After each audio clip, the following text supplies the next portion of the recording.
I will criticize Bernie.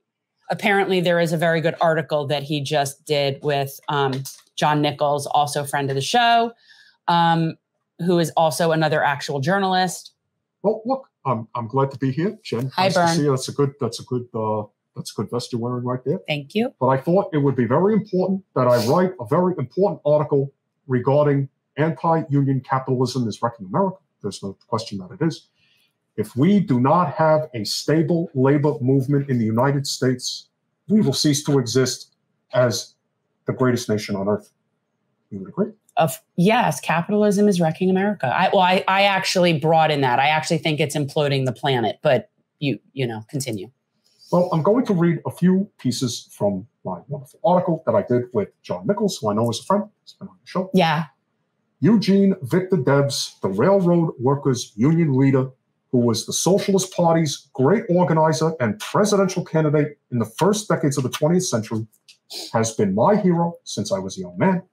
When I took to heart his message that the very moment a working man begins to do his own thinking, he understands the paramount issue, parts company with the capitalist politician, and falls in line with his own class on the political battlefield. I'd say that's pretty important. That is very important. I mean, I was actually enjoying in the chat where we were seeing, our certain anti-capitalist friends talking about a workers' co-op situation. And honestly, for something like the railroad, the fact that it is for-profit and private is absurd to me. It's absurd. To me, that nothing could fall under the whole concept of interstate commerce more than railway. So I think this is just crazy. And I do think that the workers should own the means of production. And I think the railroad would be a really good place to have that. What about if the railroad workers owned the railroads? Well, as Deb said, he was a fervent believer in grassroots democracy and was opposed to authoritarianism and the cult of personality. I would not be a Moses to lead you into the promised land, because if I could lead you into it, someone else could lead you out of it. I share his view. Real change comes only from the bottom up, when thousands, then hundreds of thousands, and then millions of people stand together and demand a better deal. Never from the top down. Elected officials should stand in solidarity with workers and do everything they can to empower them, not lead them. That's my mission. I embrace it with relish. Do you like relish on your hot dog? No.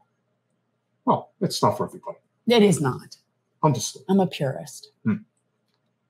Well, Democrats should have learned their lesson, but there is very little evidence that they did. And yet you still affiliate and you still support Joe, and now you support Pete. So Jen, I have to keep up appearances. Do you mind? No, I do mind, actually. Too many of them still do not understand that the policies of a party that is supposed to stand for workers must actually do so when it's in power. No, they only get loud when they're in the minority party. That's a Democrat MO. More than any other occurrence in modern American history, the COVID-19 pandemic exposed the ugliness of modern American Uber capitalism. While billionaires and CEOs are safely at home on their yachts or in their private planes and corporate profits soared, millions of working-class Americans had no choice but to go to work in hospitals, schools, grocery stores, warehouses, and meatpacking plants. Millions of them are essential. These essential workers got sick. Tens of thousands of them died unnecessarily.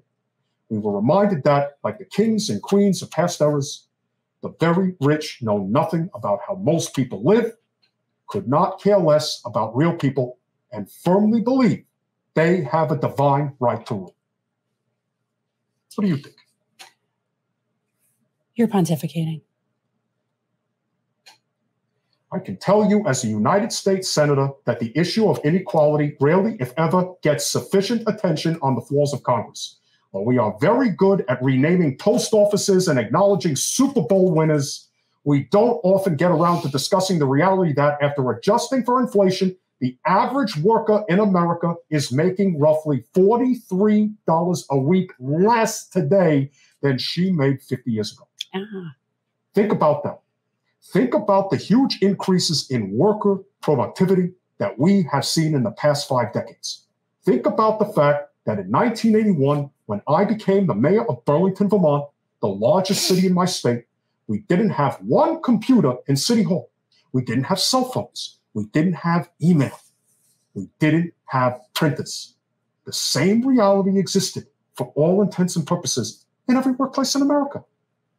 With more efficient machinery, the development of the internet and digital communications, automation, robotics, and artificial intelligence, the American economy has become dramatically more productive, and the average American worker produces more than ever before. So what does that tell you? Are you talking to me? Are you talking to me? I don't see anybody else sitting here. Yeah, you would definitely be convincing people of that reality. Of what reality? What reality are which we speaking? Well, I'm not going to read the whole article, but I think you guys definitely get the idea of just how important it is that is what Bernie has written important? Yes, it is important, but it's not going to change anything. Writing strongly worded letters, that doesn't change anything. So it's good for a day. As our friends who are here said,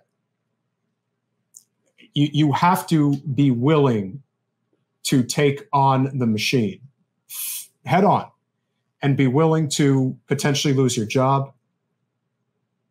Yes. And here's the thing that's so frustrating to me about this, okay? I look at people like the people that, railroad workers and working people that are just, that are organizing and just trying to, get some sort of justice, And these are people that will eventually have to sacrifice their livelihoods to go on a strike to actually stand up for themselves. And then I look at people like in Congress, and they're not even willing to take a chance on losing their high-paying job to just do their job. And it's very frustrating to me. So we have people that are going to eventually have to risk their livelihood to protect their livelihood. And the people whose livelihood it is to protect their livelihood are too busy keeping their own job to actually do it. Yeah. It's crazy. Because if those people were actually doing their job, then the railroad workers wouldn't need to be putting their own, livelihoods on the line. It would just be. Thanks for watching. If you want to support our mission to transform politics into service, please like this video, subscribe, follow us on social media, and consider joining our Patreon, where you'll get early access to our interviews as well as other exclusive content. Links are in the description. Peace out.